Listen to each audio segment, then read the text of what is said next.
Akka bultan dhaggeeffattootaaf fudhattoota TV mo'aa nagaan Waaqayyoo isiniif haa ta'u.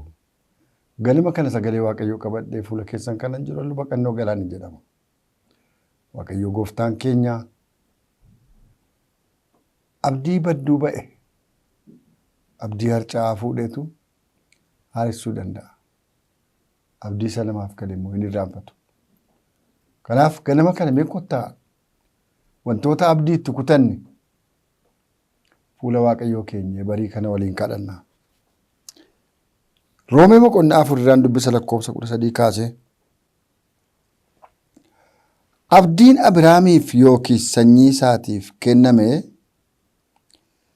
biyya lafaa akka dhaaluuf, kunis Abrahaam seera waan eegeef utuu hin ta'in amantiidhaan qajeelummaa waan argateef isaaf kenname. Namoonni seericha eeguudhaan dhaala sana argatu yoo ta'e, amantiin nama akkasumaani. Abdiin Waaqayyo gatii malee hin hafa. Seerri dheekkamsa Waaqayyoo hin fida. Garuu utuu seerri hin jiru ta'ee seerarra daddarbuunis hin jiru ture. Kanaafis abdichi ayyaanarra kan ka'e sanyii isaa hundumaafis kan eegamu akka ta'uuf amantiirraa hin dhaabate. Kunis warra seera eeguutti qabaman duwwaaf utuu hin ta'in warra akka Abrahaam amananiifis immoo hin eegama. Abrahaam abbaa hunduma keenyaati. Abdiin kun fuula Waaqayyoo dura jira. Saba baay'eedhaaf abbaa akka taatuuf ansi dhaabeera kan jedhu caafameera. Abrahaam immoo Waaqayyo isa warra du'an jiraachisuu, isa waan hin jirre akka jiraatu godhutti amaneera. Abrahaam akka yaada namaatti waan hin abdachiifne hin abdate. Sanyiin kee akkas hin baay'ata akkuma jedhames abbaa saba baay'ee akka ta'uuf amane. Inni dhagni isaa akka du'e nama waggaa 100 guutuu ga'ee ta'uusaa, gadameessi Saaraas akka waan du'ee ta'uusaa heduudhaan amantiitti hin laafne. Inni amantiitti jabaatee Waaqayyoof hooqubaa dhiyeesse malee amanuu dadhabuudhaan abdii Waaqayyoo kenneef hin dhabne. Waaqayyo waan abdachiise gochuudhaaf immoo akka danda'u inni guutummaatti hubateera. Kanaaf iyyuu qajeelummaatti isaaf lakkaa'ame jedhamee, inni isaaf lakkaa'ame jedhu Abrahaam duwwaadhaaf caafame miti. Nuyi warra amannuufis immoo akka lakkaa'amu caafameera. Nuyis Waaqayyo isa gooftaa keenya Yesuusiin warra du'an keessaa kaasetti in amanna. Yesuus daddarbaa keenyaaf du'atti dabarfamee kenname. Qajeelummaa akka argannuufis immoo du'aa kaafame. Ameen. Maqaan Waaqayyoo haa eebbifamu. Haa kadhannu mee.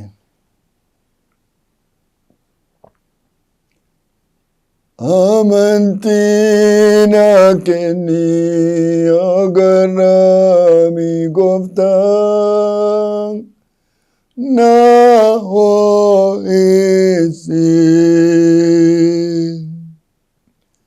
Amantii naaf kenni yaa Abrahaami gooftaa, na ho'isi.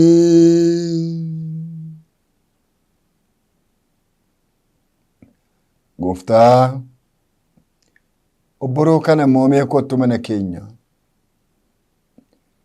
Guyyoota biyya lafaarra jiraannu keessaa Guyyattii har'aa kana immoo addumatti nutti dubbadhu. Ganamoota nuu kennaman keessaa ganama kana immoo addumatti keessa namummaa keenyaatti ergaa kee dhangalaasi. Isa biqilee firii godhatee fagoo irratti jisaa argamu amantii dhugaa nu keessa kaa'i. Ganama eebbifamaa godhii nu eebbisi. Hafuura hamaa nurraa cabsi. Maqaa Yesuus Kiristoos gooftaa keenyaan. Ameen. Waa'een amantii guddaa akka ta'e amanuun guddaa akka ta'e nutti agarsiisa kutaan kun. Namooti baay'een dacha'anii waldaa kiristaanaa oolu. Dacha'anii mana sagadaatti yaa'u. Garuu amanuun addatti.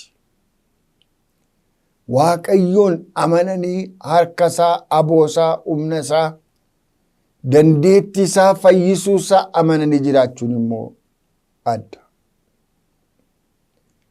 Afaaniin waan baay'ee wareeguunii fi garaadha Waaqayyoon amanuun garaagara. Kanaaf iyyuu waa'ee Abrahaam seenaa Abrahaam dubbata kutaan kun.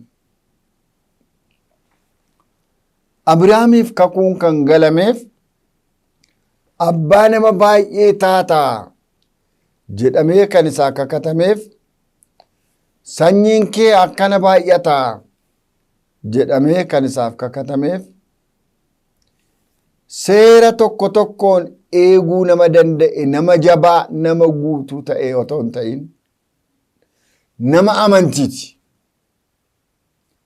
Nama amantiiti, nama amanudha. Abrahaamis Waaqayyotti amanee innis immoo tolatti lakkaa'ameefi jedha. Maqaan Waaqayyoo keenyaa kan eebbifame haa ta'u. Meeqan keenyatu afaaniin haasofna moo hin amannaa laataa firoota koo? Afaaniin haasa'uunii fi amanuun kan biraadha. Amanuun kan biraadha. Waaqayyo isa dubbate isa raawwatudha. Abrahaam kutaa amma laallu kana keessatti kakuun isaaf galame.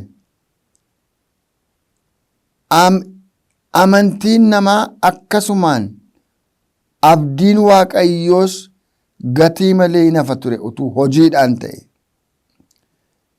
Seerri dheekkamsa Waaqayyoo hin fida. Garuu utuu seerri hin jiru ta'e seerarra daddarbuunis hin jiru. Seeratu jiraayyuti daddarbaanis barame. Maal akkamitti kanarra dabartee kanarra dabartee kanarra dabartee jedhame. Kanaafis abdichi ayyaanarraa kan ka'e sanyii isaa hundumaafis kan eegamu akka ta'uuf amantiirra hin dhaabbate. Kunis warra seera eeguutti qabaman duwwaaf utuu hin ta'in warra akka Abrahaam amananiifis immoo hin eegama. Abrahaam abbaa hunduma keenyaati. Abbaa hunduma keenyaati.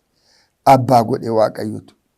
Nama jooraa tokko, nama waaqa tolfama waaqeffate tokko biyya Uur keessaa baasee, Kalaadota achi keessaa baasee, achii fidee abbaa nama hundaa godhe isaaf kakate.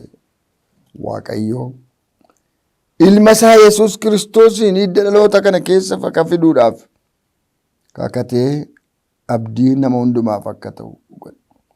Abdiin kun fuula Waaqayyoo dura jira. Saba baay'eedhaaf abbaa akka taatuuf ansi dhaabeeraa jedhe. Waaqayyo abbaan si godha jennaan, Waaqayyo hangafan si godha jennaan, Waaqayyo biyyaaf gaaddisan si godha jennaan maaltu isa dhiba? Biyya kana keessaa namooti bebbeekamoon akka luba guddinaa Tumsaa fa'aa, akka Abbaa kee Daamoofaa, akka luba bal'inaafaa namooti bebbeekamoon abbaa jedhamanii biyya kana keessatti kan waamaman akka Onesimoos Nasiibfaa namooti abbaa ta'an sadarkaa abbummaatti ilaalaman baay'eetu jiru. Maqaan Waaqayyoo eebbifamu. Waaqayyotu abbaa isaan godhe mandaruma keenya, safaruma keenya, biyyuma keenya, qotee bulaama keenya gidduudhaa kaaseetu Waaqayyo abbaa isaan godhe. Kanaaf abbaan si godhaa ittiin jedhe. Abrahaam akka yaada namaatti nama amantiiti. Abrahaam kun adda kan isa godhu. Akka yaada namaatti waan hin abdachiifne hin abdate jedha. Sanyiin kee akkasin baay'ata akkuma jedhames abbaa saba baay'ee akka ta'u amane. Jedheetu itti fufee maal jedhaa? Inni dhagna isaa akka du'e, dhagni isaa akka du'e nama waggaa 100 guutuu ga'e ta'uusaa. Gadameessi Saaraas akka waan du'e ta'uusaa heduudhaan amantiitti hin laafne. Dhagni isaa bullaa'ee dulloomee aktii biyya lafaa kana, aktii sochii kana dhaabeera. Jaartiin illee haati manaasaa akkanuma already seerri hundumtuu dhaabateera. Garuu Abrahaam haala du'aa kana keessatti qaama hin jirre, dhagna hin jirre, jireenya hin jirre kana keessatti waggaadhaa ilma godhatta yeroo kana jedhamee sababii itti himameef gara Saaraa ilaaluu sin saalfanne. Ani kana booddee maalan baase dhees ofitti waa hin baafne, ofitti yeellaane amantiidhaan gara Saaraa dhaqe. Saaraanis sin ulfooftee ilma sin deesse Isaaq kan jedhamu. Waan baay'ee nama dhibudha. Amantii attamiiti? Waan hin jirre keessaa